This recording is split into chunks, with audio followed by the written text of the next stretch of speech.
Hello friends, warm greeting to all. On the auspicious occasion of Choti Diwali, Deepavali, Kali Puja and the sacred festival of Chhat, I Kumar Mangalam extend my heartful wishes to everyone.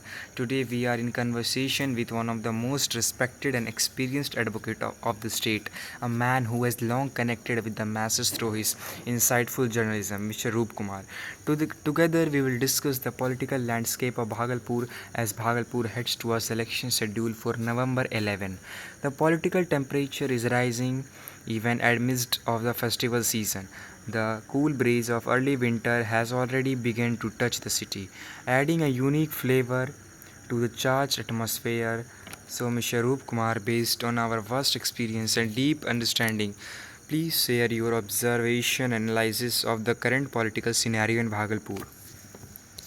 Bhagalpur जिले में आगामी विधानसभा चुनाव के लिए मतदाता सूची की विशेष गहन पुनरीक्षण के बाद जिला में कुल 22,18,492 वैध मतदाता पंजीकृत हैं। यह संख्या 2024 के लोकसभा चुनाव की तुलना में लगभग 2.4 लाख कम है। भागलपुर जिले में कुल 7 विधानसभा सीटें हैं। भागलपुर 156, बिहपुर 152, कहलगांव 155, नाथनगर 158, सुल्तानगंज 157, गोपालपुर 153, पीरपैंती 154 युवा मतदाताओं की स्थिति। अक्टूबर 2025 में प्रकाशित एक रिपोर्ट के अनुसार भागलपुर जिले में 50,759 नए मतदाता हैं, जिनकी आयु 18-19 वर्ष के बीच है, जो आगामी विधानसभा चुनाव में पहली बार मतदान करेंगे। तो आइए हम लोग रूप कुमार जी से विधानसभा के बारे में और गहरी बात जानेंगे।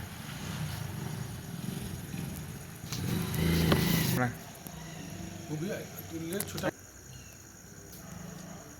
खाली ये होना चाहिए। धन्यवाद कुमार मंगलम जी। और आज छोटी दीपावली की रात है और इस समय मैं भागलपुर में हूँ और आपको पता है कि छोटी दीपावली के बाद कल यानी सोमवार को दीपावली है, महालक्ष्मी का पर्व है, काली पूजा है और उसके 6 दिन बाद छठ व्रत की पूजा होती है। और बिहार की लोक संस्कृति में छठ का क्या महत्व है ये भली भांति हमारे दर्शक भी जानते हैं, आप भी जानते हैं। यहाँ की लोक संस्कृति के लोगों की आस्था के रग रग में माँ छठी बसी है। और ऐसे ही एन मौके पर बिहार में चुनावी हवा चल रही है। बिहार विधानसभा का चुनाव हो रहा है और आपको पता ही होगा कि बिहार की जो धरती है ये लोकतंत्र की जननी है। जो आप डेमोक्रेटिक रूप देख रहे हैं, वोट के जरिए अपने जनप्रतिनिधि का चयन करना, ये बिहार ने दिया है। ये लोकतंत्र की जननी है। लोकतंत्र की जननी में अगर चुनाव हो रहे हो तो इसका महत्व कुछ बढ़ जाता है। आप देख रहे होंगे टीवी शॉर्ट्स से भी कई लोग छठ के मौके पर, दीपावली के मौके पर घर आ रहे हैं, स्टेशनों पर भीड़ है और उन्हें एक महापर्व में भी भाग लेना है, जिन्हें लोकतंत्र का महापर्व है, चुनाव कहते हैं। कुमार मंगलम जी, आपने ठीक ही कहा कि भागलपुर जिले के 7 विधानसभा में सियासी पारा गर्म है। इस रूप में गर्म है कि पहली बार 2025 में एक नया मोड दिख रहा है चुनाव का। ये मोड है प्रचार प्रसार पूरी तरह ऑनलाइन हो गया, पूरी तरह सोशल मीडिया, आप कहते हैं ऑनलाइन मीडिया गया है। लोगों की कनेक्टिविटी बढ़ी है, सोशल मीडिया के जरिए लोग प्रचार प्रसार कर रहे हैं। भागलपुर में कुल 7 विधानसभा क्षेत्र हैं। भागलपुर शहरी और आसपास का इलाका भागलपुर विधानसभा के अंतर्गत आता है। बगल का अजगैवी धाम सुल्तानगंज विधानसभा में आता है। और अगर हम बात करें भागलपुर के पूर्वी हिस्से की, तो वहाँ 2 विधानसभा है, कहलगांव और पीरपैंती। तो गंगा के इस पार जो गंगा का दक्षिणी इलाका है, यहाँ कुल मिलाकर 5 विधानसभा आता है। और भागलपुर के ठीक सटे नाथनगर विधानसभा क्षेत्र है, जहाँ सिल्क सिटी, उस नाथनगर में सिल्क का काम बहुत तेज़ी से सिल्क लोग बनाते हैं, सिल्क के कपड़े तैयार करते हैं और इसलिए भागलपुर का एक नाम सिल्क सिटी पड़ा है। और 2 विधानसभा गंगा के उत्तरी पार है, जो गोपालपुर और बिहपुर है। आपको पता ही होगा कि बिहपुर का क्या महत्व रहा है। उसमें 2 ही, जब आज़ादी के पहले की बात करें तो 2 ही पुलिस स्टेशन हुआ करता था भागलपुर में, कोतवाली और दूसरा बिहपुर, थाना बिहपुर। बिहपुर स्वतंत्रता संग्राम में बड़ी अग्रणी भूमिका में था और गोपालपुर बाद में बना विधानसभा। और उधर का पूरा इलाका नौगछिया अनुमंडल कहलाता है और इधर का पूरा इलाका भागलपुर अनुमंडल है और एक कहलगांव अनुमंडल है। कुल मिलाकर भागलपुर की जो भौगोलिक स्थिति है वो कहीं ना कहीं गंगा नदी से जुड़ी हुई है। गंगा जो कि राष्ट्रीय नदी है, मोक्षदायिनी नदी है, और गंगा किनारे बसे इस शहर को अगर आप गजेटियर की बात करें तो अंग्रेजों ने इसे सिटी ऑफ गुड लक कहा था, भाग्य वाला शहर माना था।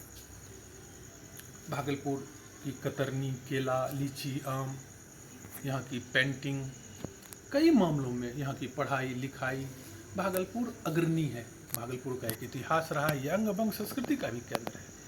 अगर हम बात करें सबसे पहले हम उस पार से चलते हैं, गंगा के उस पार से बिहपुर विधानसभा की। बिहपुर विधानसभा में जो पिछली बार यानी अब तक जो निवर्तमान विधायक थे वो कुमार इंजीनियर शैलेंद्र थे, जो कि भारतीय जनता पार्टी के सिंबल पर जीते थे। उनकी एक अच्छी छवि ये रही है कि वो लगातार सक्रिय रहे हैं, एक नेता के रूप में लोगों के सुख दुख में भागीदार बने रहे हैं। हालांकि इस बार उनकी भी चुनौती आसान नहीं है, क्योंकि उनको घेरने के लिए वहाँ पर जनसुराज ने भी अपना एक प्रत्याशी दिया है, जो कि झंडापुर के मुखिया हैं पवन चौधरी जी, और उनके घर से भी भाजपा के कई लोग पुराने नेता रहे हैं, वो भी दंगल में हैं। इसके अलावा महागठबंधन जिसमें राजद है, कांग्रेस है, वामपंथी दल है और जो जो छोटी छोटी पार्टियां हैं, उसके ओर से भी प्रत्याशी का चयन हुआ है। लेकिन जो चर्चा है कि अर्पणा भारती को दिया जा रहा है, अभी मैं इस पर कन्फर्म नहीं हूँ किसको मिला, लेकिन अर्पणा भारती का नाम आया है।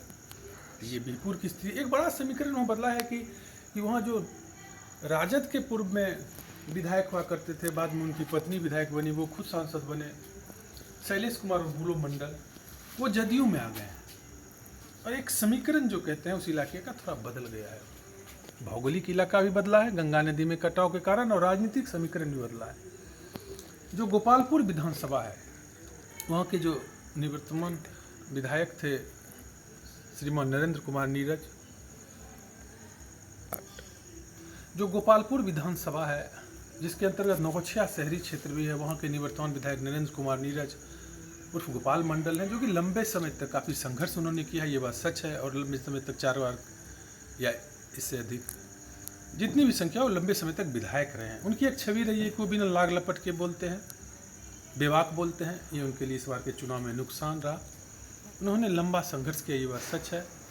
और उन्हें इस बार जदयू से टिकट मिलने की उम्मीद थी, लेकिन जदयू ने इस बार उनका टिकट काट दिया। और जो बिहपुर के पूर्व विधायक थे श्रीमान शैलेश कुमार और बुलो मंडल जी, उनको गोपालपुर शिफ्ट करा दिया गया। वहाँ भी स्थिति बड़ी अजब बनी है इस बार के चुनाव में। वहाँ जो महागठबंधन, वहाँ लंबे समय तक डॉक्टर रविंद्र कुमार राणा राष्ट्रीय जनता दल से एमएलए रहे हैं, सांसद भी रहे हैं, राजनीति में उनकी बड़ी पकड़ थी। उनके पुत्र श्री अमित राणा जी ने भी चुनाव कई बार लड़ा। बाद के दिनों में शैलेश कुमार ने वहाँ से अपनी किस्मत आजमाई, लेकिन गोपाल मंडल को कोई चित नहीं कर सका। इस बार वहाँ भी कई जो पंचायत लेवल के प्रतिनिधि हैं, प्रमुख हैं, मुखिया हैं, उनकी भी राजनीतिक महत्वाकांक्षाएं पूरे आसमान पे हैं। वो भी चुनावी मैदान में निर्दलीय के रूप में उन्होंने अपना नामांकन दिया है। हालांकि ये लोग कितने मत को काटते हैं ये देखना होगा, ये वोटरों के मिजाज पे है। लेकिन गोपाल मंडल के नॉमिनेशन के बाद एक अलग स्थिति बनी है। वहाँ जो बुलो मंडल है, हालांकि उनका वो परिचित इलाका है, उनके स्वजाति काफ़ी मतदाता है, उनकी एक अलग छवि है कि वो विनम्र स्वभाव के माने जाते हैं, वो काफ़ी कम बोलते हैं और एक विनम्रता उनके अंदर है। ये गोपालपुर और बिहपुर विधानसभा की स्थिति हुई। अब दोनों का जो इलेक्शन होगा ये निर्णायक होगा कि वहाँ पर जो महिला मतदाता है और जो युवा वोटर है, ये तो जो राजनीतिक आरोप प्रत्यारोप है इससे ये बहुत ज़्यादा वाकिफ नहीं रखते, लेकिन इनके वोट का बड़ा महत्व है। जो परंपरागत वोट है, जो कास्ट बेस्ड वोट है, इसके अलावा ये लोग वोट कहिए एक तरह से ऐसे पॉकेट के वोट है कि जिनके वोट के जाने के बाद जीत हार का समीकरण बदल सकता है। सारे नेता अपने अपने स्तर से लगे हुए हैं इन वोटरों को मैनेज करने के लिए। और अभी आप देख ही रहे होंगे सोशल मीडिया के थ्रू कैसे लोग जनता के चरण पर नारायण सेवा की तर्ज पर लोग जनता जनार्दन के चरणों में। अगर हम उस पार से इस पार आते हैं, गंगा पार से सीधे शहर भागलपुर जाते हैं। तो यहाँ के वर्तमान विधायक अजीत शर्मा जी हैं, वो लंबे समय से विधायक थे। उन्होंने काफ़ी समय तक पहले बीरपुर विधानसभा से अपनी किस्मत रहे, लेकिन भागलपुर में आकर वो विधायक बने। उनकी भी एक छवि है, विकास का कार्य वो जो करते हैं, विकास पुरुष के रूप में जाने जाते हैं, और बिना लाग लपेट के वो भी बोलते हैं। भाजपा में यहाँ जो अंदरूनी कलह थी कि जो भाजपा के यहाँ कद्दावर नेता कभी हुआ करते थे, अश्विनी चौबे जी, वो मंत्री रहे, भागलपुर ने ही उन्हें पहचान दी। वो अपने पुत्र को टिकट चाहते थे, अरिजीत चौबे के, लेकिन उनको टिकट नहीं मिला और रोहित पांडे को टिकट दिया गया। पिछली बार भी उन्हीं को दिया गया था। तो कुछ नाराज़गी भाजपा में है, लेकिन वो पार्टी का अंदरूनी मामला है, उसको पार्टी अपने स्तर से देख रही है। तो यहाँ मुख्य लड़ाई जो भी है अजीत शर्मा बनाम रोहित पांडे की है। और भागलपुर शहर को लिटमस टेस्ट के रूप में माना जाता है बिहार की राजनीति में। मंगलम जी, मैं बता दूं आपको कि भागलपुर एक टर्निंग पॉइंट है। कभी भाजपा का यह अवैध किला हुआ करता था भागलपुर लंबे समय तक। वर्तमान समय में स्थिति बदली। जब राजनीतिक प्रतिद्वंदता होती है तो मतदाता और जो कैडर वोटर है वो भी भ्रमित होता है, और भागलपुर उसका शिकार हुआ। और भागलपुर का महत्व इसलिए भी बिहार की राजनीति में है कि भागलपुर एक निर्णायक रूप में, यहाँ से जो भाजपा के कद्दावर के विपक्ष के नेता, बाद में डिप्टी सीएम रहे सुशील कुमार मोदी, वहाँ से चुनाव लड़े। यहाँ से शहनवाज हुसैन जैसे बड़े नेता भी सांसद रहे हैं, अश्विनी चौबे रहे हैं, भागवत आजाद, और कितने लोग हैं पुराने जिन्होंने भागलपुर की मिट्टी ने जिनको जीवन दिया। इसलिए भागलपुर का बड़ा महत्व है। और भागलपुर का जो एग्रीकल्चर फील्ड है, सिल्क सिटी है, कतरनी चावल है, आम है, लीची है, इंजीनियरिंग कॉलेज है, शिक्षा है, ये भागलपुर को प्रबुद्ध बनाता है। कहीं ना कहीं भागलपुर की जो संस्कृति वो प्रबुद्ध संस्कृति मानी जाती है बिहार में। और मैंने कहा कि जो ब्रिटिश काल में भी इसको सिटी ऑफ गुड लक कहा गया, और उससे भी जाए अगर महाभारत काल में, तो ये राजा कर्ण अंग क्षेत्र के रूप में जाना जाता है। यहाँ की लोक भाषा अंगिका है, छेछू में लोग बात करते हैं। बात करें उससे बगल सुल्तानगंज विधानसभा की, जहाँ एक मंदिर है अजगवीनाथ, जहाँ से सावन के मौके पर एक बड़ी वैश्विक पहचान है, लोग गंगा जल लेकर देवघर जाते हैं। सुल्तानगंज में इस बार फिर से जदयू ने अपने निवर्तमान विधायक को रिपीट किया है। प्रोफेसर ललित मंडल हैं, जो कि सुल्तानगंज के मुरारका कॉलेज में प्रोफेसर हैं। उनकी छवि भी आम मतदाताओं के बीच सीधे साधे और विनम्र स्वभाव के विधायक के रूप में रही है। वहाँ भी महागठबंधन से ललन यादव कई बार किस्मत आजमा चुके हैं, उनको दिया गया है। परिणाम क्या होगा ये देखना है। अगर हम बात करें एनटीपीसी कहलगांव, जहाँ की बटेश्वर नाथ मंदिर और विक्रमशिला, जो कि कहलगांव को राष्ट्रीय पटल पर लाता है, वहाँ इस बार भाजपा ने अपने सिटिंग एमएलए पवन यादव का टिकट काट दिया और वहाँ पर वो सीट जदयू को दे दिया गया। और वहाँ सदानंद सिंह जी, जो कि अब इस दुनिया में नहीं रहे, उनके बेटे शुभानंद मुकेश वहाँ ताल ठोक रहे हैं जदयू से। और शुभानंद मुकेश के विषय में कहा जाता है कि वो पढ़े लिखे हैं,